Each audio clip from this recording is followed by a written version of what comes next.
10,000 world के इस episode की शुरुआत में हम इस फिनिक्स को देखते हैं जो कि बहुत ही ज्यादा खतरनाक ग्रेविटी प्रेशर साउटियन के दादाजी और पिताजी के ऊपर गिरा रहा था, जिसकी वजह से इन दोनों को इस जगह पर काफी ज्यादा प्रॉब्लम हो रही थी। और इस चीज को देखकर साउटियन को काफी ज्यादा गुस्सा आ जाता है, इसलिए वो इस ओल्ड एल्डर को बोलता है, ओल्ड एल्डर तुम्हारी इतनी ज्यादा हिम्मत हो गई कि तुमने इस जगह पर मेरे परिवार को नुकसान पहुंचाने की कोशिश की है, तो इस चीज का अंजाम तुम्हें इस जगह पर चुकाना होगा। यह बोलने के बाद साउटियन ने यहाँ पर एक फर्नेस को समन कर लिया था, जिसके अंदर से बहुत ही ज्यादा टेरिफाइंग एनर्जी बाहर निकलने लगती है। और इस चीज को देखकर ये एल्डर भी काफी ज्यादा शॉक हो जाता है। इसके बाद वो साउटियन को बोलता है, ट्रू गॉड लेवल का हाफ स्टेज कभी भी इस फर्नेस की पूरी पावर का यूज नहीं कर सकता है, इसलिए तुम चाहकर भी इस जगह पर मुझे नुकसान नहीं पहुंचा सकते हो, क्योंकि बहुत ही जल्द मैं तुम्हें इस जगह पर जान से मारने वाला हूँ, क्योंकि मेरा फॉर्मेशन काफी ज्यादा पावरफुल है और तुम इसका सामना इस जगह पर नहीं कर पाओगे। यह बोलने के बाद ये एल्डर अपने फिनिक्स से इन लोगों के ऊपर हमला कर देता है, लेकिन तभी साउटियन के परिवार के जितने भी ज्यादा मेंबर होते हैं वो सभी भी अपनी पावर का यूज करने लगते हैं, जिसकी वजह से इस जगह पर और एक फिनिक्स अपीयर हो जाता है और इन दोनों फिनिक्स के अटैक आपस में टकराते हैं। और इस चीज की वजह से इस जगह पर चारों तरफ बहुत ही ज्यादा टेरिफाइंग एनर्जी बाहर निकलने लगती है। इस चीज को देखकर ये एल्डर बोलता है, तुम लोग अपने सपने में भी मुझे नहीं हरा सकते हो, क्योंकि मैं तुम लोगों की जानकारी के लिए बता देता हूँ कि उस ह्यूमन का मौत बहुत ही जल्द होने वाला है। इधर हम लिंगफेंग को देखते हैं जो कि एक इल्यूजन के अंदर में फंस जाता है, क्योंकि इसके सामने इस जगह पर उसकी पत्नी और उसका बेटा मौजूद होता है। और मैंगटियांग अपनी मॉम को बोलता है, मॉम आप इस जगह पर किसको देख रही हो, क्या आप इस चीज के बारे में मुझे नहीं बताओगी। इस बार इसकी मॉम मैंगटियांग को कुछ बताने लगती है, लेकिन इस चीज को देखकर लिंगफेंग इस जगह पर काफी ज्यादा घबरा जाता है और वो इन दोनों की जान को बचाने के लिए इन दोनों की ओर काफी तेजी के साथ जाने लगता है। लेकिन तब तक इस जगह पर बहुत ही ज्यादा लेट हो गया था, क्योंकि एक मॉन्स्टर सीधे इन दोनों को इस जगह पर निकल जाता है, जिसे देखकर लिंगफेंग को काफी ज्यादा गुस्सा आ जाता है, क्योंकि वह इन दोनों से काफी ज्यादा दूर चला गया था।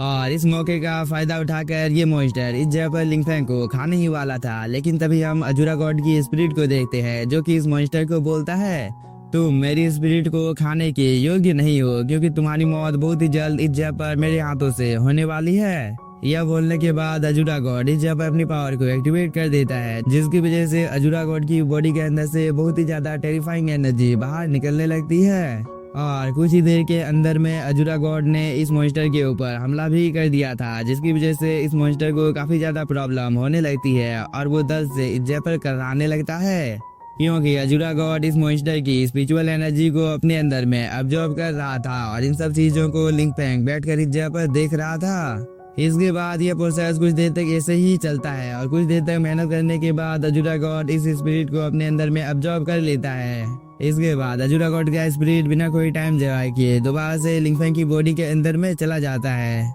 जिसकी वजह से लिंगफेंग की बॉडी के अंदर में कुछ हलचल होने लगता है, क्योंकि लिंगफेंग अचानक से इस इल्यूजन से बाहर निकलकर रियल वर्ल्ड में आ जाता है। और इस चीज को देखकर ये एल्डर इस जगह पर काफी ज्यादा शॉक हो गया था और वो बोलता है, आखिरकार ये चीज कैसे हो सकती है, और क्या लिंगफेंग ने मेरे मॉन्स्टर को पकड़ लिया है जो कि वह इतनी आसानी के साथ उस इल्यूजन से बाहर निकल कर आ गया है, क्योंकि मेरा वेपन स्पिरिट तो ट्रू गॉड लेवल के 9 लेवल जितना पावरफुल था, फिर आखिरकार वो इतनी आसानी के साथ इस जगह पर कैसे आ सकता है। यह बोलने के बाद वो लिंगफेंग से इस जगह पर काफी ज्यादा डर जाता है। दूसरी तरफ हम इन दोनों फिनिक्स को देखते हैं जो कि आपस में फाइट कर रहे थे, लेकिन इस एल्डर का फिनिक्स साउटियन के फिनिक्स के ऊपर भारी पड़ते हुए दिखाई दे रहा था, क्योंकि यह फिनिक्स एक बहुत ही ज्यादा पावरफुल अटैक साउटियन के फिनिक्स के ऊपर करता है, जिसकी वजह से वह एक ही झटके में डिस्ट्रॉय हो जाता है। और इस चीज को देखकर ये सभी लोग काफी ज्यादा शॉक हो जाते हैं, क्योंकि ये गोल्डन फिनिक्स बहुत ही तेजी के साथ इन लोगों की ओर हमला करने के लिए आ रहा था। इसलिए इस चीज को देखकर साउटियन यहाँ पर काफी ज्यादा घबरा जाता है और वो बोलता है, अब हम लोगों को मरने से यहाँ पर कोई भी नहीं बचा सकता है,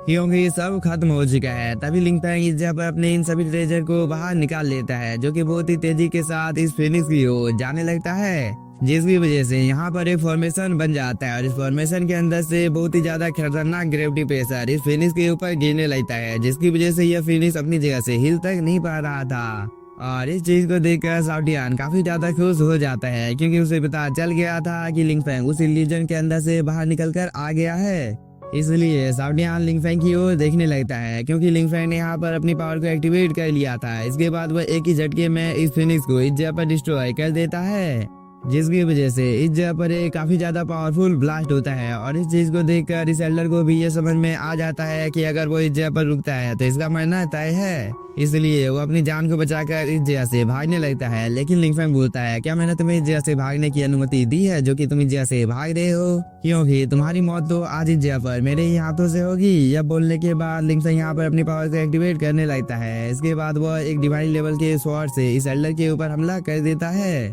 और यह अटैक इस एल्डर को लग भी जाता है, जिसकी वजह से वह सीधे जमीन पर आकर गिरता है। और इस मौके का फायदा उठाकर साउटियान इसे यहाँ पर बहुत ही बेरहमी के साथ मारने लगता है। साथ ही वो बोलता है, तुमने मेरे माता पिता को नुकसान पहुंचाने की कोशिश की थी, इस चीज की सजा तो तुम्हें आज इस जगह पर मिलनी ही थी। यह बोलने के बाद साउटियान अपने मल्टीपल स्वॉर्ड फॉर्मेशन से इस एल्डर के ऊपर हमला कर देता है, जिसकी वजह से यह एल्डर काफी ज्यादा इंजर्ड हो जाता है। और इन सब चीजों को दूर से ये सभी लोग देख रहे थे। इसके बाद लिंग फेंग बिना कोई टाइम जाए कि ये इस ट्रेजर के पास आ जाता है और वो यहाँ पर अपनी पावर का यूज करना शुरू कर देता है। साथ ही वो बोलता है, किसी को इस जगह पर कोई भी गंभीर चोट नहीं लगी है, इसलिए किसी को चिंता करने की कोई भी जरूरत नहीं है। यह बोलने के बाद लिंग फेंग यहाँ पर इस मॉन्स्टर को बाहर निकाल लेता है, जिसे लिंग फेंग ने कुछ देर पहले रिफाइन किया था। इसके बाद यह मॉन्स्टर बहुत ही तेजी के साथ इस स्वॉर्ड के इर्द गिर्द में घूमने लगता है, जिसकी वजह से इस स्वॉर्ड के आसपास में जो प्रोटेक्टिव बैरियर बना था वो एक ही झटके में टूट जाता है। और इस मौके का फायदा उठाकर लिंग फेंग इस स्वॉर्ड को अपने पास ले आता है और वो बोलता है, आज से मैं तुम्हें काल्पनिक स्वॉर्ड बोलूंगा।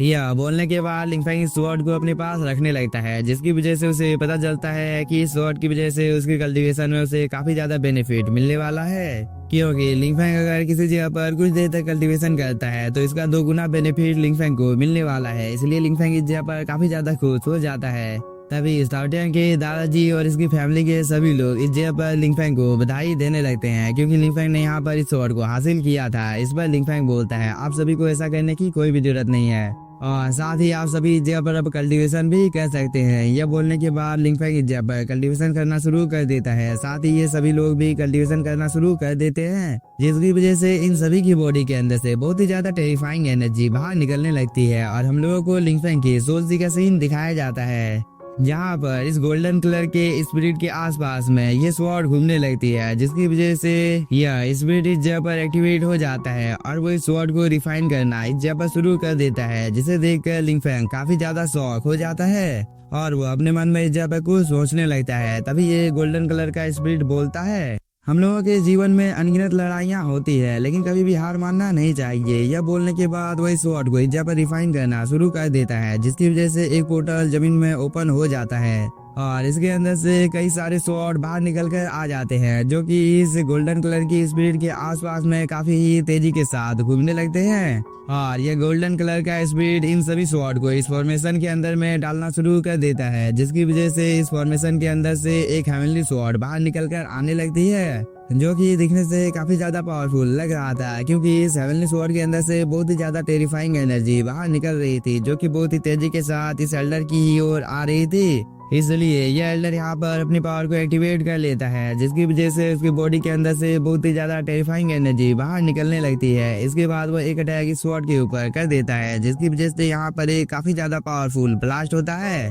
और इस चीज को देखकर लिंग फेंग काफी ज्यादा शॉक हो गया था, क्योंकि इसके सामने इस जगह पर हेवनली होली स्वॉर्ड मौजूद होती है। लेकिन यह सीन यहीं पर कट होता है, हम लोगों को एक फॉरेस्ट को दिखाया जाता है, जहाँ पर एक बहुत ही ज्यादा पावरफुल एल्डर कल्टीवेशन कर रहा था, जिसकी वजह से उसकी बॉडी के अंदर से रेड कलर की स्पिरिचुअल एनर्जी बाहर निकल रही थी। इसके बाद यह एल्डर इस जगह पर अपनी एनर्जी को रिलीज करता है, जिसकी वजह से यहाँ पर एक छोटा सा ब्लास्ट होता है और इस चीज की वजह से इस जगह पर काफी सारे ड्रैगन बाहर निकल कर आ जाते हैं। साथ ही इस एल्डर की बॉडी के अंदर से अब एक बहुत ही ज्यादा पावरफुल लाइट निकलती है, जिसकी वजह से ये एल्डर हवा में फ्लाई करने लगता है और इन सब चीजों को दूर से इसका पोता देख रहा था, जिसकी वजह से वह काफी ज्यादा खुश हो जाता है, क्योंकि इसके दादाजी कुछ ही देर के अंदर में अब इस जगह पर ब्रेक थ्रू करने वाले थे, जिसकी वजह से इसके दादाजी की पावर काफी ज्यादा बढ़ जाएगी। इसके बाद कुछ देर तक यह प्रोसेस यहाँ पर ऐसे ही चलता है और फाइनली इस एल्डर ने यहाँ पर ब्रेक थ्रू कर लिया था, जिसकी वजह से वह काफी ज्यादा खुश हो जाता है।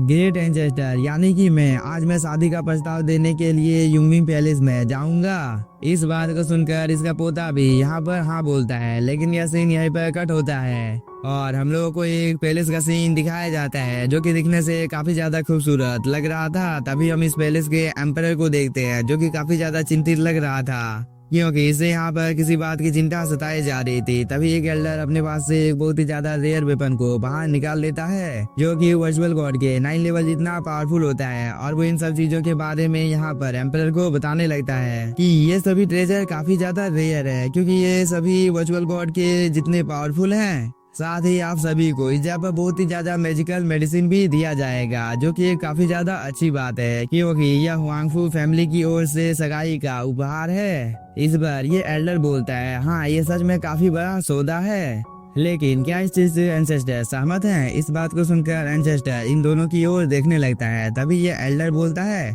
मास्टर ने मुझे आप लोगों को और एक बात बोलने के लिए बोला है कि जब तक दोनों फैमिली शादी नहीं कर लेते हैं और इसके बाद यूंगपेंग के जितने भी ज्यादा मामले हैं उन सभी को हेवनली स्वॉर्ड पैलेस अपने हिसाब से इन सभी को सॉल्व करेगा। साथ ही पियानकेई के इनहेरिटेंस को अगर कोई हासिल करना चाहता है तो इस चीज की वजह से मास्टर उन्हें सजा भी दे सकते हैं। इस बात को सुनकर एंसेस्टर को भी यहाँ पर काफी ज्यादा गुस्सा आ जाता है, लेकिन तभी ये एल्डर बोलता है, यह हम लोगों के लिए एक काफी बड़ा खतरा है क्योंकि अगर आप सहमत नहीं है तो इस चीज के बारे में आप अभी ही बोल सकते हैं क्योंकि पूरी दुनिया की रक्षा करना कोई मामूली बात नहीं है। इस बार एंसेस्टर बोलता है, आप लोगों ने इस जगह पर हम लोगों को इतना बड़ा ऑफर दिया, इस चीज के लिए मैं आप सभी को इस जगह पर थैंक यू बोलता हूँ। लेकिन मैं तुम लोगों की जानकारी के लिए बता देता हूँ कि रॉयल पैलेस को इस जगह पर हम लोगों के मामले में टांग अड़ाने की कोई भी जरूरत नहीं है क्योंकि मैं यूंगमिंग पैलेस के सभी मामलों को इस जगह पर संभाल सकता हूँ। इस बात को सुनकर ये एल्डर अपने मन में कुछ सोच कर इस जगह पर काफी ज्यादा मुस्कुराने लगता है। इसके बाद वो बोलता है, मैं तो आप लोगों को एक बात बताना भूल ही गया कि अगर हम दोनों फैमिली के बीच में आपसी रिश्ते अच्छे हो जाते हैं, यानी कि हम दोनों फैमिली के बीच में अगर शादी हो जाती है तो इस चीज की वजह से आप नॉर्थ सी क्लैन के सीक्रेट रेलम में कल्टीवेशन करने के लिए जा सकते हैं। इन सब चीजों के बारे में मुझे मास्टर ने आपको बताने के लिए बोला था, इसलिए अब क्या आप इस जगह पर बता सकते हैं कि आपका फैसला क्या है? क्योंकि आपके पास एक मौका है इमोर्टल इनहेरिटेंस को हासिल करने का जो कि कोई नॉर्मल बात नहीं है। साथ ही मुझे पता है कि आप भी इस चीज के लिए इंटरेस्टेड हैं। इस बात को सुनकर इस एंसेस्टर को काफी ज्यादा गुस्सा आ जाता है और वो इस एल्डर की ओर देखने लगता है। लेकिन इसी के साथ हम लोगों का ये एपिसोड हो जाता है खत्म। तो अगर आप लोगों को एपिसोड पसंद आया होगा तो चैनल को सब्सक्राइब कीजिए और वीडियो को लाइक, और कुछ ही देर में मैं मास्टर के भी लेटेस्ट एपिसोड को अपलोड करने वाला हूँ, तो प्लीज सपोर्ट मी और थैंक यू फॉर वॉचिंग।